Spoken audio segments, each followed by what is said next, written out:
So,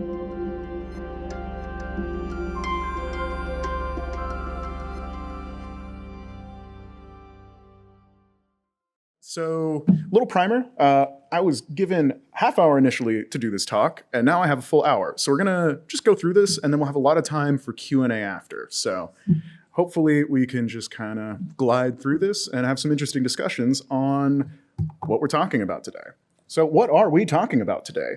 I'm gonna guide you through a framework I've been really enjoying thinking about design with, which is treating the player as a performer. So what does this mean? When we're talking about performers, this is a pretty wide range of skills and styles and behaviors, but the unifying thing is that it is something that requires rehearsal, it requires understanding, it requires communication, and most importantly, I think this lens brings us an approach that treats the player as fundamentally adding something to our design. We create the environment, we create the world, the story, but the player is the one that executes it. They're the ones that are sitting there essentially studying what we've made and trying to bring the most amount of life to this key experience. And as a result, it's up to us to provide good direction. And just like a good director in film or stage or choreography, that's fundamentally a positive relationship we were trying to foster, something where there is space for vulnerability and criticism. And all of that then eventually leads to some truly transcendental and beautiful moments where that barrier between you and the character and the player all just kind of fall away and you've generated something special. But before we go too far into that, who the heck am I? My name is Evan Hill. I've had about 10 years experience in the game industry as a designer. Currently, I'm at Obsidian, working on Outer Worlds 2. And before that, I was at Naughty Dog, making The Last of Us Part 2. I've also worked on a few other titles like Torment Tides of Numenera, Solar Ash, Palia, and I've even done a couple talks here before on some of my work on the museum of Last of Us 2 and how we used improv to make a bunch of the weird moments. So how do we understand gameplay as performance?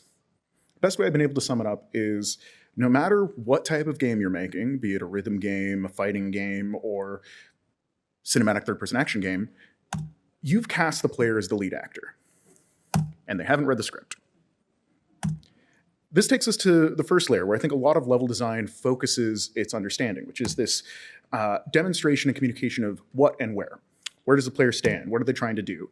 We construct space, craft lighting, and otherwise sculpt the experience to guide the player through the stage, as if we're just gesturing off to stage left, trying to get them to stand where we want them to stand and do what we want them to do. And this is excellent and helpful and essential to all good level design. But the thing I want to talk about today is a layer beyond that.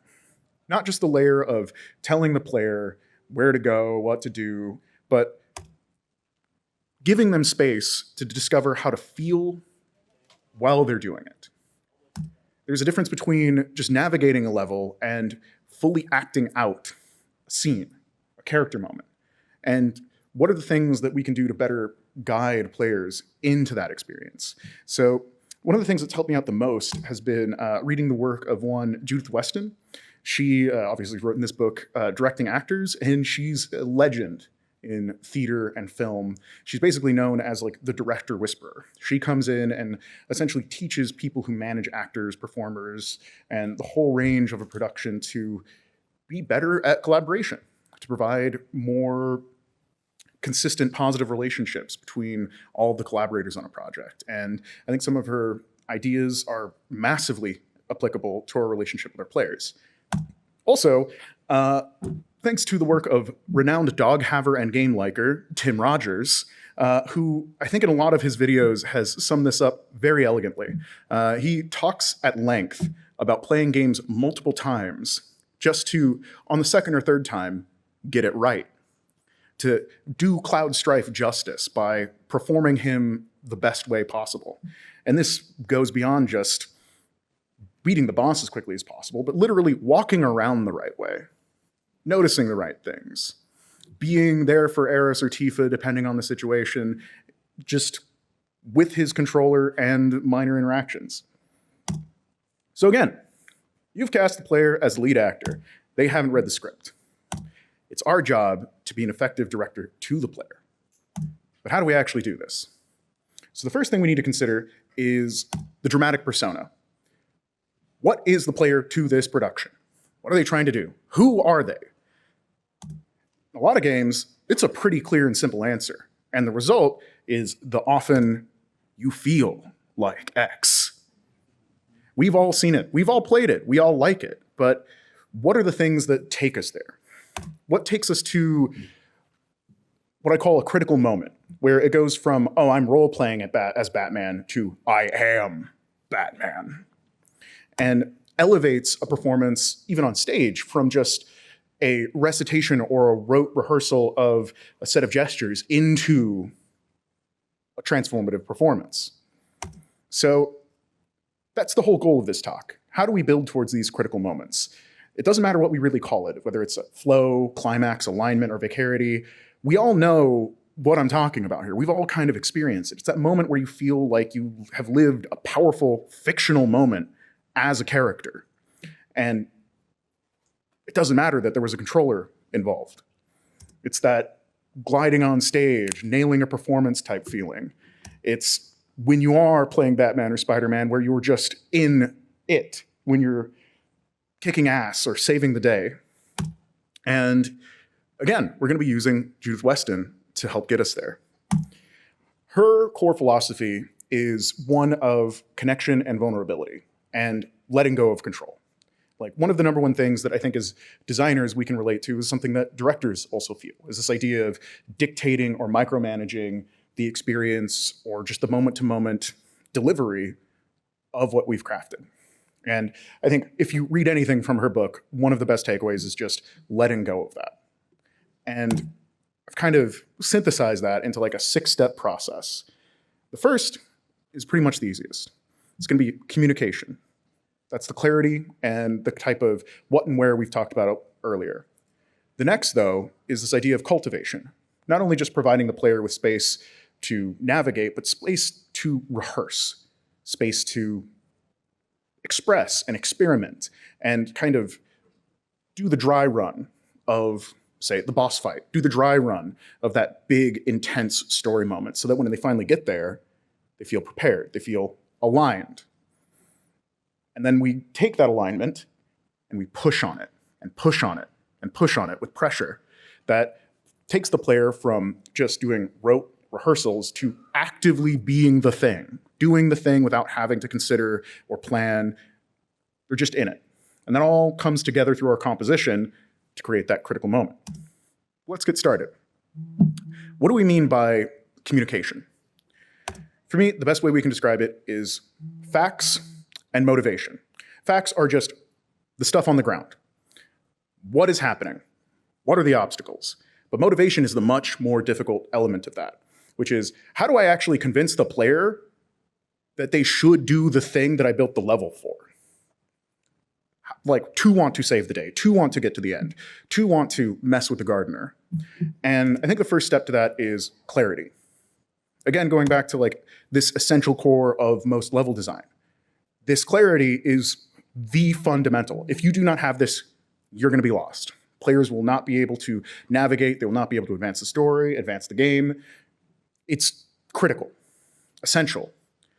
But beyond that, I think we need to focus on the clarity about the facts of the world. What are the stakes, the characters, the obstacles? And how we convey that is vital. So a good example of this to me is Pathologic 2. It's excellent at directing the player on where to go, but it's even better at directing them on how to feel. And instead of saying, you should feel desperate and afraid, alone, isolated, constantly on the brink of death, it doesn't need to say that to you. Instead, it communicates something very simple. As emphatically as humanly possible. And then the next step is not only just communicating what's going on in the world, but what are the limits of the world? Where are the boundaries? We all hate it when we deal with invisible walls, but there's more to invisible walls than geometry. They are the gaps in expression, the things that we can't do because we didn't have the scope or the mechanics don't allow for it. And that's only a problem as long as the player isn't being fostered with a motivation to do these things that we can't do. Instead, we try to kind of guide them away from it with signposts, geometric guides, quest logs, visual language that helps us cultivate this sense of communication between us and the player, where even if in Legend of Zelda I can't say destroy buildings, it doesn't matter because I understand that it's not about destruction, it's not about cultivating or building a settlement like in Minecraft. It's about exploration. And the game conveys this. It establishes the facts of this world. And then, critically, it lets the player find their motivation. It doesn't grab you by the wrist and say, explore. It doesn't tell you, oh man, puzzles are great. You should do them. It just puts them in front of you and leaves you alone. And then maybe kind of glances backwards as you mess with your Sheikah slate and start moving magnets around and just kind of nods happily to itself because it's done well. And I think a really good example of this is Goose Game. There is nothing intrinsically in this game that is telling you to be a chaos gremlin. And yet we all really, really just gravitate towards it. Really the only piece of guidance and signposting this game provides is just the psychotic notebook of this goose. We could ignore it, but instead of telling us to, the game just leaves it there, just as an option. And then knows that the player, being a human being who likes fun, will take them up on it. So there's no need to try and force or tell the player how to feel. It's all about cultivation. So when we've established these facts, when we've let go of this idea of demanding the player to feel a certain way and let them feel it themselves, we have that first bit of the engine about this momentum. They're not only engaged, but they're actively adding to our design. So the next step is channeling that motivation into the character's dramatic persona. So how do we do that? Expression and rehearsal. So even in an improv group, you don't just get up on stage and go 30 seconds after signing up or joining a production. There is a process of rehearsal. There are multiple steps to rehearsal. There's isolating certain elements, certain deliveries, character perspectives, rhythm between actors. All of these things are this long list of checks, like honestly like a technical check on an airplane often, that all are required to produce the intended output. And games really aren't that different. What is core combat except a rehearsal for a boss fight? What is a low stakes entry area other than an invitation to experiment and evolve how you view your toolkit and your character? When you're playing Metal Gear Solid, it's not a matter of, oh, what would Snake do in this situation? It's the player deciding who Snake is. Is he the type to constantly fuck with people, leave dirty magazines around, and then shoot people in the back of the head, or sneak in without anybody knowing?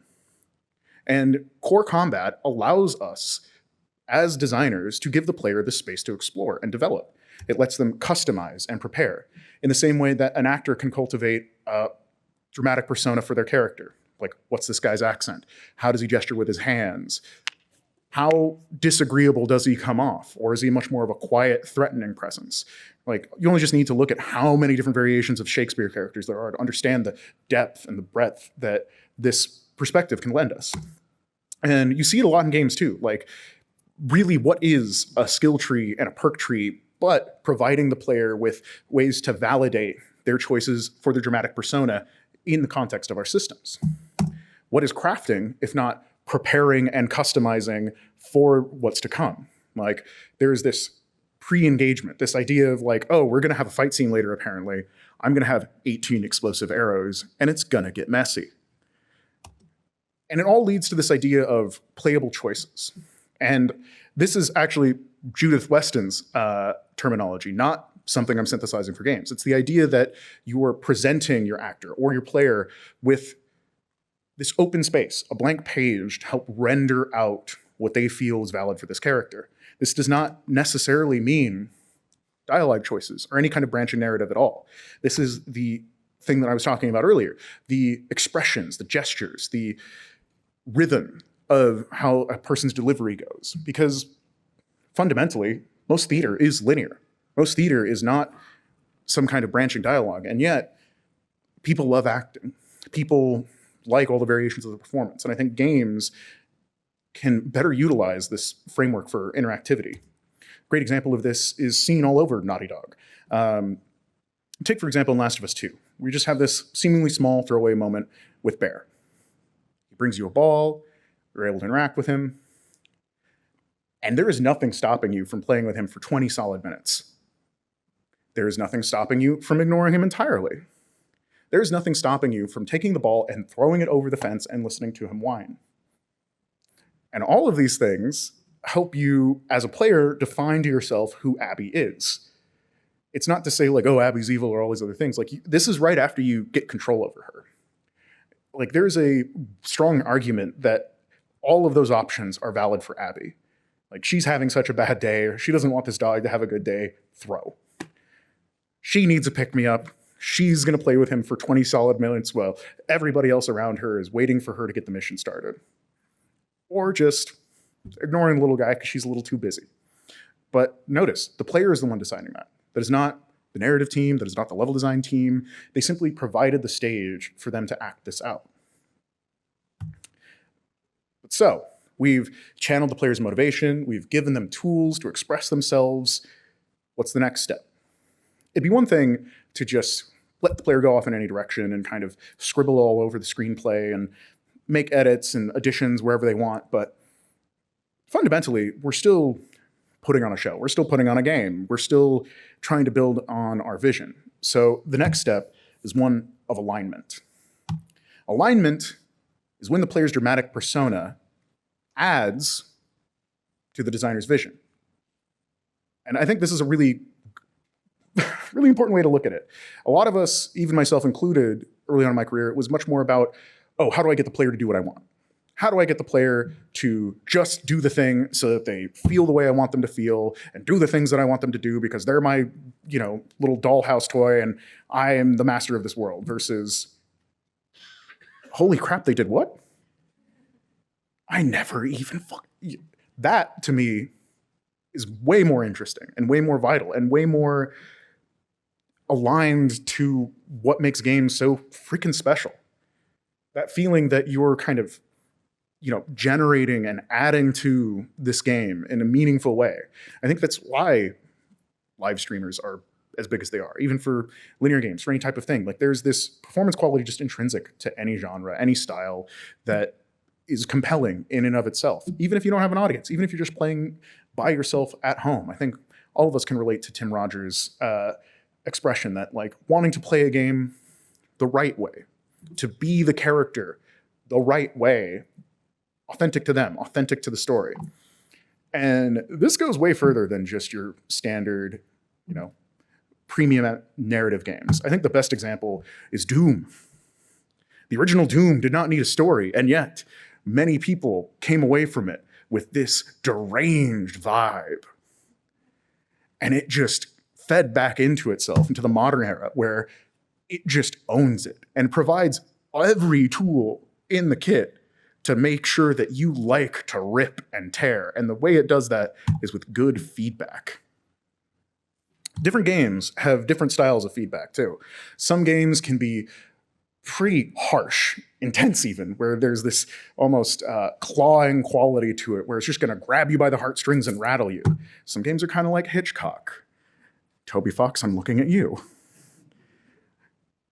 I don't know if I still forgive him for making me cry that much, and the way that he did it. Pathologic is also a very good example of this. But other games can be more like Naoko Yamada or Jodorowsky, where they're much more hands-off. They're much more about letting the player just write their own story, just giving a concise sandbox to build the mood and the character that they want. And Legend of Zelda is perfect for that. Like, think about the choice that you can either beeline to Ganon's castle or spend 600 hours collecting every single Korok seed while Zelda just waits in the dungeon.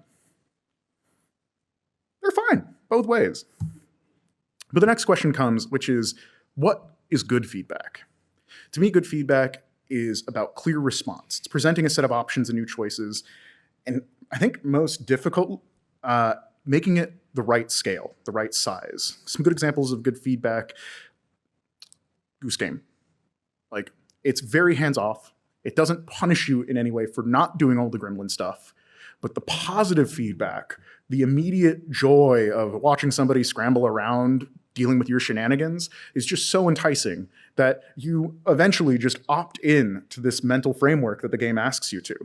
The Last of Us, also an excellent example of this. Again, not this deeply punishing sense where if you do something wrong, we're just going to blow an air horn in your face and say, do it again. We let you rehearse and linger and meander about, get to know the characters, approach combat in the best way that you think. Same with Resident Evil and Dune. They just throw you into an environment and let you deal with what emotions come. Metal Gear, Souls, Hitman. But another example that we can dig into is what kind of constitutes bad feedback. And to me, that's when it's really just too narrow or too general, or worse, contradictory and confusing. I could go on for a bit too long, so I'm just going to cut through this. I don't like Red Dead Redemption 2 because the feedback is so strict and so narrow. If I linger too long in a train heist, air horn, do it again. If I'm circumnavigating around an enemy encampment and want to go the opposite direction or cut through guns blazing, air horn, do it again. There's a very specific, narrow way to do every one of the story missions, and it honestly just takes me out of it because, like, I want to maybe play my cool, slick cowboy as this meandering kind of Smith and Weston style character who just does not give a shit. But I need to, as Arthur Morgan, give a sufficient amount of shit so that this timer doesn't run out. And I've always not really gelled with it. I think BioShock Infinite's an example of something being too broad. You don't really have any feedback that's guiding you towards a general mindset in that game. It's just make it through, get to the end of the level. There's not much about the combat system or any environment that gets you thinking about who Booker is as a guy, what his combat choices reflect about his perspective or his ideology, or just even a vibe. Like, is he angry? Is he melancholic? Or is he just kind of put upon? Or, like you contrast it with something like Gordon Freeman. Like, this guy feels still like a scientist. He's solving puzzles, coming up with unique solutions, taking a gravity gun into a zombie-infested hellhole and coming out the other side coated in blood. That's interesting. That conveys character. That lets you feel like this kind of mad scientist energy that I think Infinite, unfortunately, doesn't. Another example is contradiction, and that's standard ludonarrative dissonance. Like, who is Nathan Drake? Oh, he's the chipper, good guy, Indiana Jones type character who will also pull off a guy off a cliff and then joke about him as he careens to his death. That's mixed signals.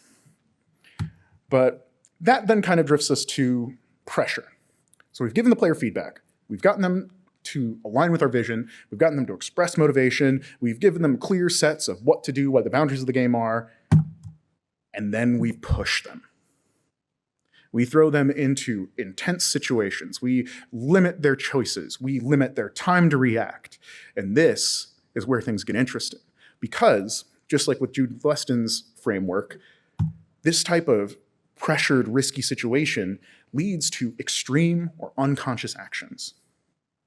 And that's where the most interesting performances come from, where the player has to just scramble. They're not overthinking it. They're not underthinking it. They're just existing. So how do we do this? It's pretty simple, honestly. It's intensity, it's surprise, it's uncertainty. It's anything that destabilizes this rigorous set of rehearsal that we've given them. We've created a safe space for them, and then we break it in some way. We ask them to perform when they're not expecting to. We change the game up on them. We push 3 times as much as we said we were on top of them. And it leads them to these unique experiences where you're not going to perform perfectly. You're going to maybe use too much ammo or get hit or run away or figure out a new technique just by flailing at the buttons. But a really important thing to understand about this dynamic is what we're essentially forcing the player to do and asking them to do is be vulnerable in these situations. And when we don't acknowledge that, that's, I think, where a lot of negative player experiences can fundamentally come from. When a game will ramp up the pressure, but be too punishing. When a game will not give good enough feedback and then ramp you into a situation where you're just lost and struggling. But I think like Resident Evil is a perfect example of doing this right. Resident Evil, the remake, especially with Mr. X, is this constant shifting guide of pressure where you are thinking that you understand the assignment, you understand the layout, you understand the environment. I've got all of my resource, oh God, footsteps. Scrambling, running into zombies, turning the corner and seeing him hanging out with a liquor. Great. That's what I'm going to remember. That's what I'm going to feel. That's when I'm not myself playing a game. That's when I'm Leon, scared for his life. And so the important thing is kind of mentioned with the player is fundamentally being vulnerable in these moments. I'm kind of raw at this point. So we as designers need to understand how to reward these risks, to reward this moment of vulnerability. And this isn't necessarily to say like, oh, give them resources, oh, give them flashy things, but just cultivate ways to give good feedback, to acknowledge that risk, to make it feel that like, oh yeah, you got murdered by a liquor and Mr. X, but it's fine. I'm not going to sit there and go, womp, womp, you died in the Dark Souls style. I'm just going to let you reset, let you cool down, start in a clean, safe space, and say, he's probably not going to be in the same spot again. You're fine. You can go back there and it probably won't happen that way again. Maybe. But I think this is really critical because this understanding not of just of, oh, the player's cognition, but their emotional cycle through your game is what can then lead us to this holy grail that I've been talking about, this critical moment where we've put pressure, we've aligned them, all of these things are in there. They understand this character now. And then the next step, honestly, is just letting go entirely and letting them be this person. But how do we get there? How do we develop this? And this brings us to composition. I think the best way to sum this up in one sentence is we don't need to do everything all at once. Moments are allowed to do one thing. You can have downbeats. You can have spaces to build rehearsal, teach the player new skills. You can have moments where are just dedicated to pressure. You can have moments that are dedicated to alignment, where you're testing to see if the player is understanding some core element of the combat loop or some core element of the character, cutscenes or the variations. Like, just look at what you're doing, keep it simple, and ask, what is it doing? And is it doing it well? Because as I've kind of been talking through this entire thing, like when we're talking about theater production, it's not a simple, straightforward process. There are different facets. There's table reads, there's live dress rehearsals, there's one-on-one sessions with the director. All of these things are key steps in building that final production.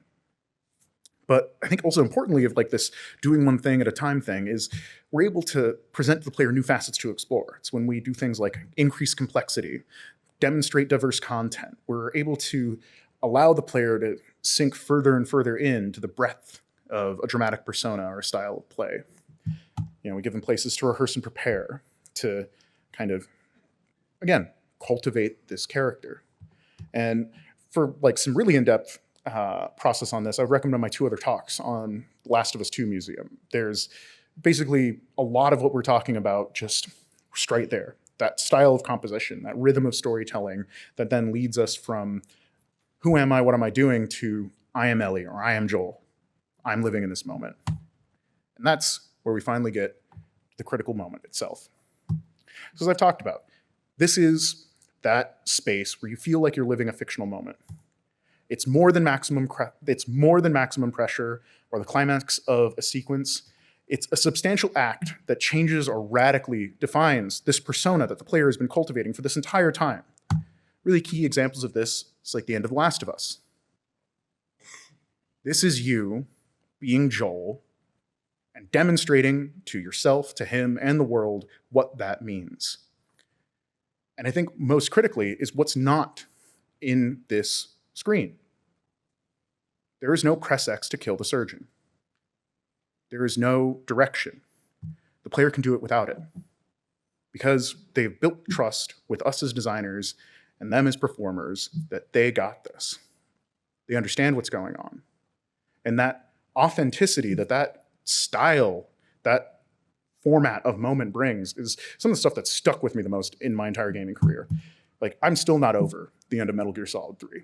where you're just lingering and the game waits for you to pull the trigger on the boss. Of course I did it. Or dealing with old King Alant in the first Demon's Souls game. Like, everything up to that point felt like a dress rehearsal for that motherfucker. The fact that he teleports still is not okay to me. Or dealing with the Rachni in Mass Effect. For me personally, I did an entire second Renegade playthrough and broke at this moment. I could not bring myself to do it. Even though I had intentionally tried to be this hard, evil character. At that moment, I realized I was lying. That my character was just an asshole with a heart of gold. And then I played through the other 2 games with this new deepened understanding of a pseudo-renegade character that always broke into the right thing at the last moment. And that was because this game provided all of this lead up. It provided space to explore and attempt and experiment and tweak. And the result was electric. You know, the director doesn't need to be off stage whispering certain notes on the final night of release. They get to be in the audience because the actors know what they're doing. They've done a good job. They've directed them. And I hope this helps you develop that in your own games. And I kind of want to close out just giving a second, like, very big thank you to Judith Weston. I can't recommend this book enough. Special thanks to Tim Rogers and all of his amazing work on YouTube. If you like anything I've ever talked about, he does this, but more, for hours. And it's kind of messed up that he's so good at it. But thanks for listening. We're going to shift to Q&A, so we can just kind of use this next half hour to kind of discuss or poke at any questions in this framework and stuff. Like I said, the original plan for this was a half-hour talk. I thought it would be good to just kind of do some discussion on this framework, see what you guys think about it. But before we do that, though, I have one last little thing, a bit of a teaser on something I'm working on soon. We're going to be announcing this project tomorrow, but it's not a video game, but it's an experimental thing with audio drama that me and some close friends are doing, so keep an eye out for it. We're going to be doing a story-focused studio in addition to a lot of our game work. But yeah, Q&A time.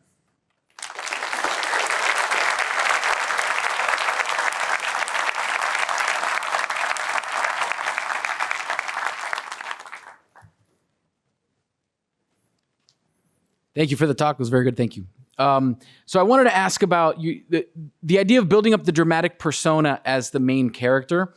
An example like Last of Us, most of the game is played with a companion. And throughout that time, the companion is kind of building its own persona, but there are moments where you get to personify that companion. What's your take on how to handle that situation? So how do we deal with situations where you have a key companion character, an NPC that you have for most of the game, but then suddenly are presented with control of this character? I think there are a few good ways to do it, but I don't think there's many wrong ways to go about it. I think all of the same ideas apply, but we're given the benefit of the lead up. Like the fact that in Last of Us, by the time you take control of Ellie, you've been next to Ellie for 8 hours. You know what she's like, and you can play through. And even if you just wind up playing her exactly like Joel, that winds up being very informative. It almost like innately suggests that she's now mimicking Joel after spending so much time with him. She is approaching situations in the same way. And any kind of variations you do are also equally valid. Is she more fearful? Is she more intense? Is she more cutthroat? All of these things can kind of coordinate and focus there. But I think the bad ways to do it are any time where you would maybe present the player with too many options for this established character. There might be examples where, like, if Ellie could be too brutal at that point in the game, or offered maybe too much agency or too much power to then feel just misaligned with the performance that happens before and after.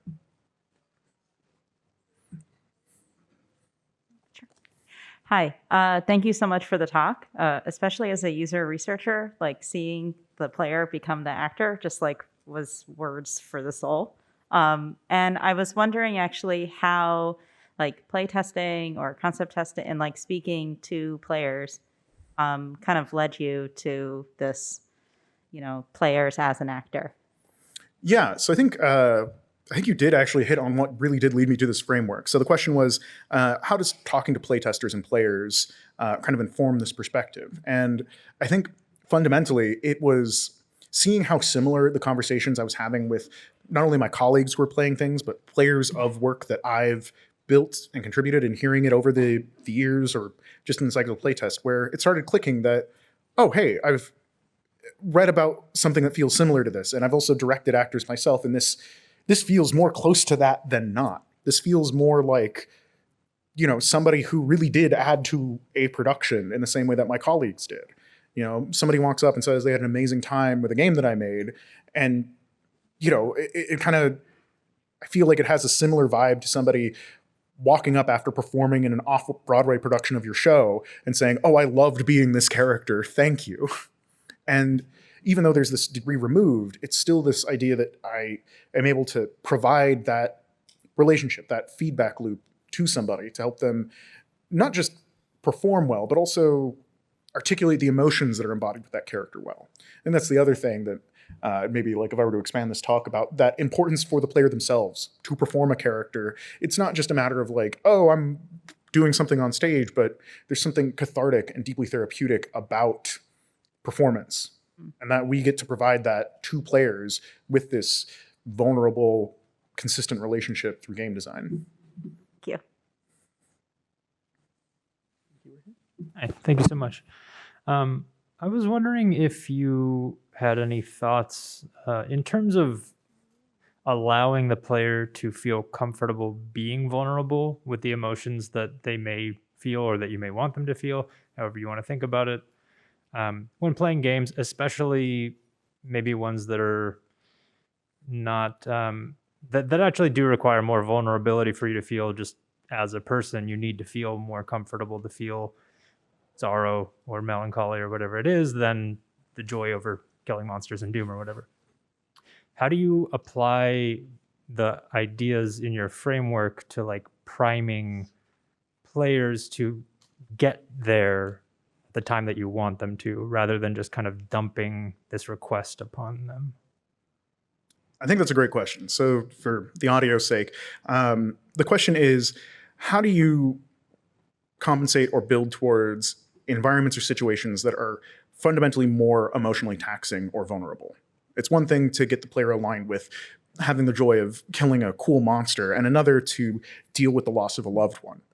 And I think the question itself, kind of leads us to where I think doing it right is achieved, which is being very considerate of that fact, realizing that certain emotions need more lead up than others. And that if you don't do that, sometimes you do risk alienating or losing people through the shock or intensity of it. I think we took that risk specifically on Last of Us 2, and a lot of the negative feedback and intensity around it really resulted from that. Not to say that I regret or don't think we should have done it the way that we did, but it's more a demonstration of what happens when we do just slam the big red button and let those intense emotions flow.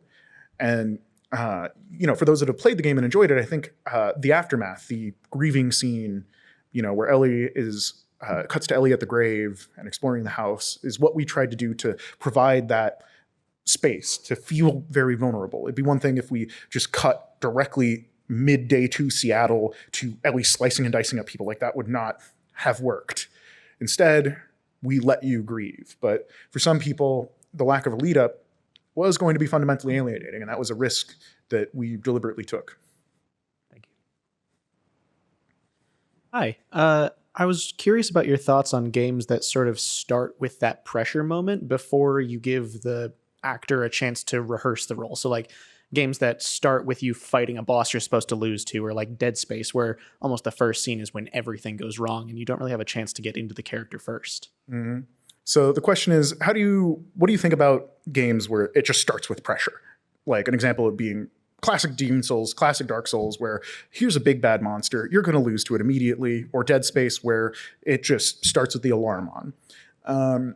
I think it really varies on genre. In both of those cases, I think you can see that it's fairly successful in that like disruptive tone. Like Dead Space, I think, is very well suited to that because you are never meant to feel comfortable. It is not a game about the violation of your comfort. It is the constant destabilization of identity and self and your ability to not get eaten. And it just starts there, and it provides the same thing within this framework, which is it's helping align the player with the tone and the direction and the style of the genre.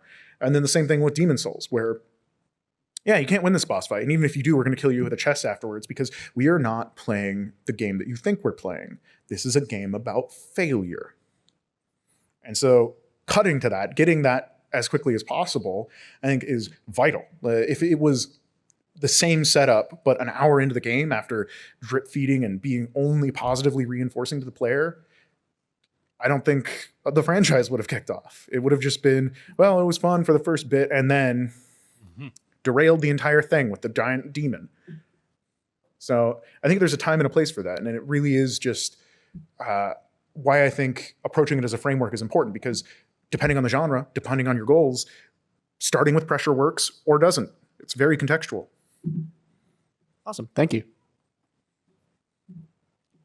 So when it comes to, first of all, great talk, just phenomenal. But when it comes to perfect or true endings, do you feel like that hinders player like improvisation or their ability to kind of co-contribute to this work? So the question is for linear or like perfect endings or good endings, do we feel like that limits the player's ability to express in this framework?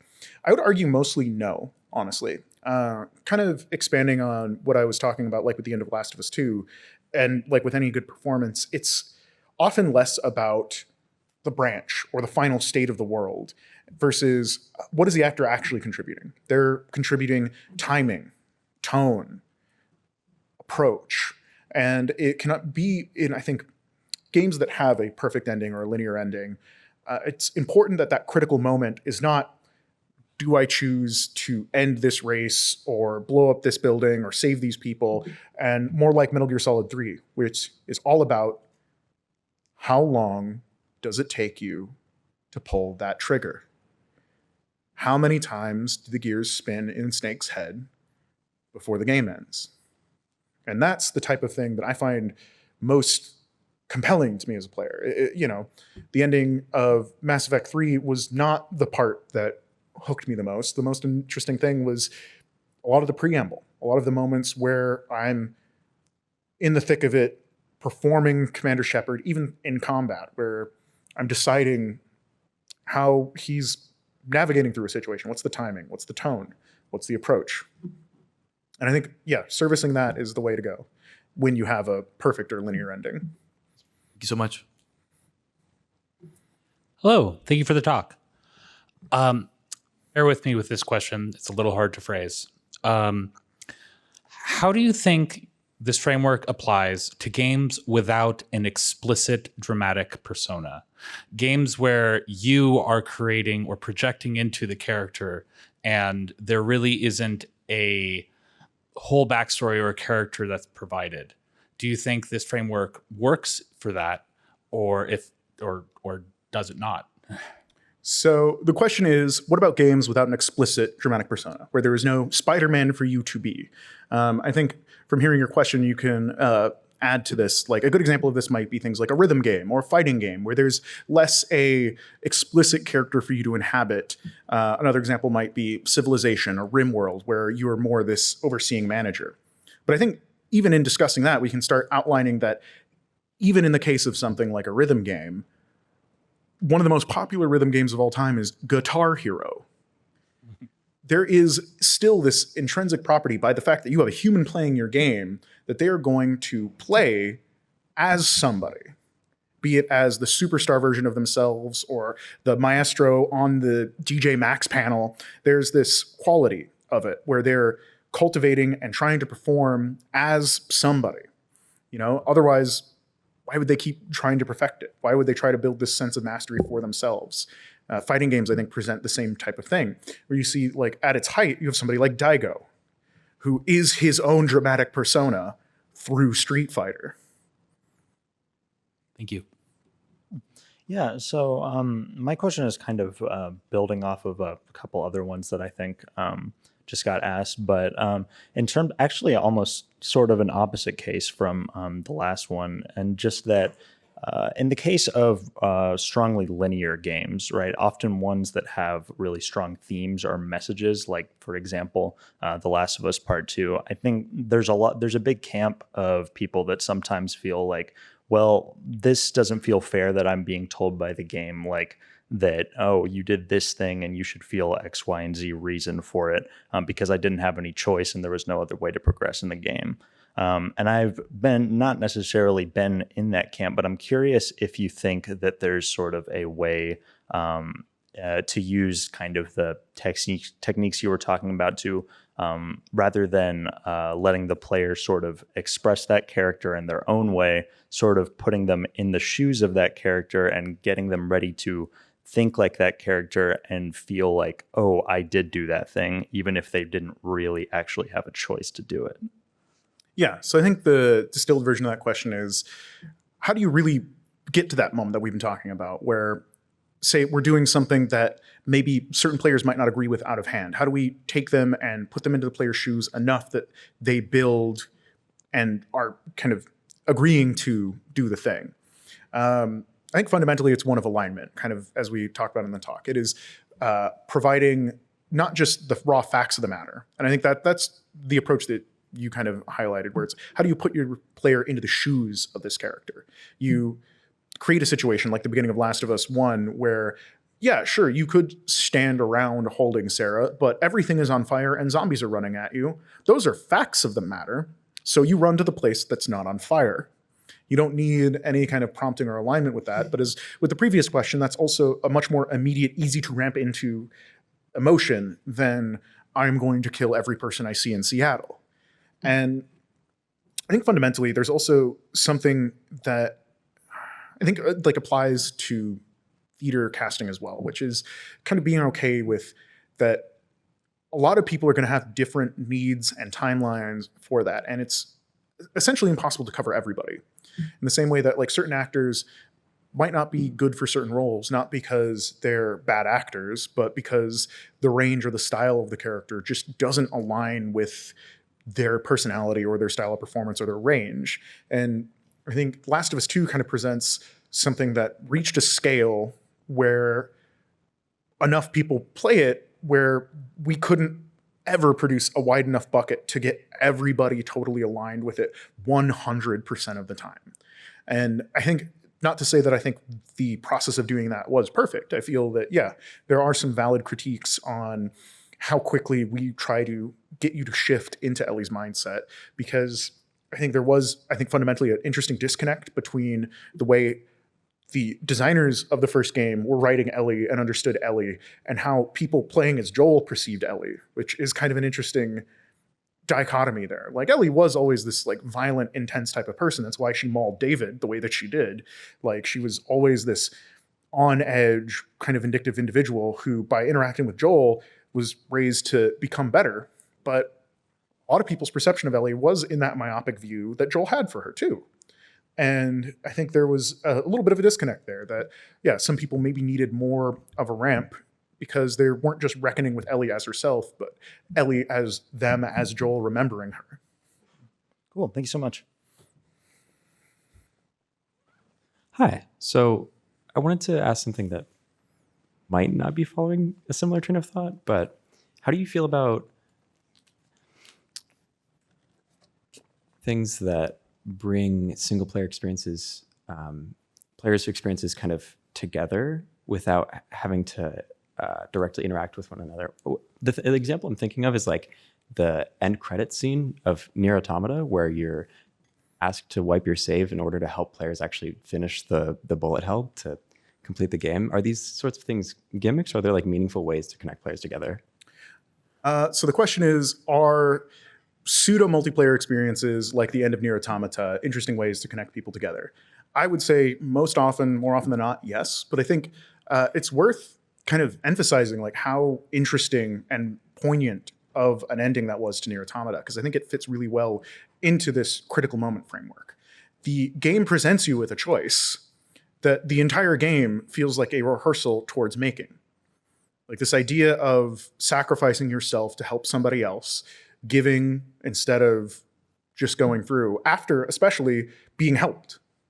you do the end credits first with all of this help from all these other people. And I think the fact that it's multiplayer or not is almost immaterial to the alignment and the delivery of the central message to it. I think it is a brilliant piece of design to do something so outside of the box, because the game up until that point was in no way multiplayer, was in no way linked. So it creates this extra layer of grandiosity, of surprise, where it's like, oh, this is network. This has been, you've all been living in the same world this entire time.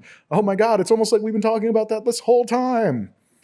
But I think, multiplayer connectivity, I think a good example of that is like the entire Souls series. Like, it has that kind of pseudo single player quality. Death Stranding, I think, does it well. I think basically as a tool, it can be utilized for almost every piece of this framework, giving players space to rehearse, giving players feedback and alignment, letting them perform to others. Like, I think it's a really good tool overall. I don't see any negatives in approaching it like that. Thank you. One of the more, with Last of Us in that example, one of the big things about that game, at least for me, was that the motivation for Joel and the dramatic persona that the player inhabits changes throughout the game, and it goes from like, this is a job that you have to do, to, oh, here's like a daughter figure. How do you cultivate a change in motivation and a change in the dramatic persona of the player without just kind of forcing it on them? So the question is, how do you kind of guide the player towards a change in persona without forcing it on them? And I think it's really just using the same exact tools to build the persona in the first place. Like, the player is coming from a point of not being one way and then becoming one way. And then as the hours tick by and the game develops and the story turns, you keep providing those same tools to take Joel from dramatic persona A to B, from Joel the hardened smuggler to Joel the very protective, loving dad.